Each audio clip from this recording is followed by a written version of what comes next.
পুরুলিয়ার ৯০টি দুস্থ বাচ্চার পড়াশোনার দায়িত্ব নিল ছোটুদা।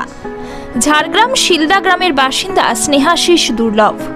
পেশায় তিনি একজন বিউটিশিয়ান। আজ আমরা এমন একটা মানুষের কথা আপনাদের বলতে চলেছি, যা বলতে শুরু করলে হয়তো শেষই হবে না। ঝাড়গ্রামের শিলদা গ্রামের সকলেই চেনেন স্নেহাশিস দুর্লভকে ছোটুদা নামে।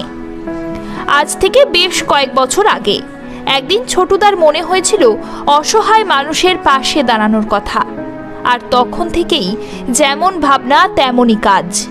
প্রথমের দিকে দু একজন বাচ্চার পড়াশোনার দায়িত্ব নিয়েছিলেন নিজের কাঁধে, আর তারপর ধীরে ধীরে ১৫০টি বাচ্চার দায়িত্ব তুলে নিয়েছেন তিনি। এরপর আবারও পুরুলিয়ার ৯০টি বাচ্চার পড়াশোনার দায়িত্ব তুলে নিলেন নিজের কাঁধে। পুরুলিয়ায় এমন একটি গ্রাম রয়েছে, সেখানকার বহু কচিকাঁচা তারা স্কুলে যায় না, পড়াশোনা করতে চায় না। এই সমস্ত ছোট্ট ছোট্ট কচিকাঁচাদের কথা ভেবে পুরুলিয়া পৌঁছে গিয়েছিলেন ঝাড়গ্রামের ছোটুদা, এবং সেখানে গিয়ে বাচ্চাদের পড়াশোনার দায়িত্ব নিয়েছেন। আপনি হয়তো ভাবতেই পারেন ছোটুদা হয়তো অনেক টাকার মালিক। এটা আপনার একেবারেই ভুল ধারণা। তিনি বাচ্চাদের খরচ চালাতে ব্যাংক থেকে কিছু টাকা লোন নিয়েছেন, তাও ঠিক টাইমে শোধ করতে পারেননি। তাই ব্যাংকের লোকজন এসে তাকে রীতিমতো অপমান করেন, কিন্তু তাও সমস্তটাই তিনি মুখ বুজে সহ্য করেন।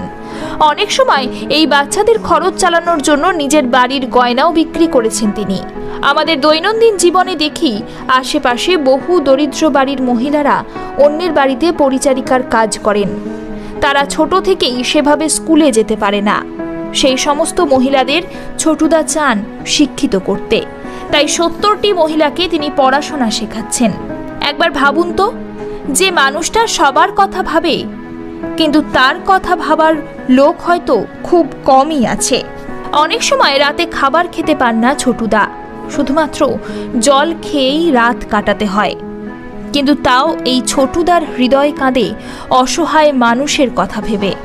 তবে তাকে এই কাজে সাহায্য করেন তার দুই মামি রেখা ও সুমিত্রা, এবং বোন স্নেহলতা, সুচিত্রা, রাখি, জয়শ্রী, দীপিকা, রিকি, তনুশ্রী, মুনমুন, রবিন, পিকলু, সুমন, সুস্মিতা কর্মকার।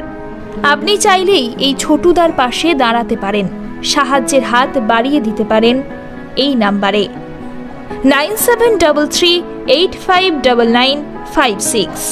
ছোটুদা, আপনি ভালো থাকুন এবং আরও এগিয়ে যান। এখনো অনেকটা পথ বাকি। আমাদের টিমের পক্ষ থেকে আপনার জন্য রইল শুভেচ্ছা।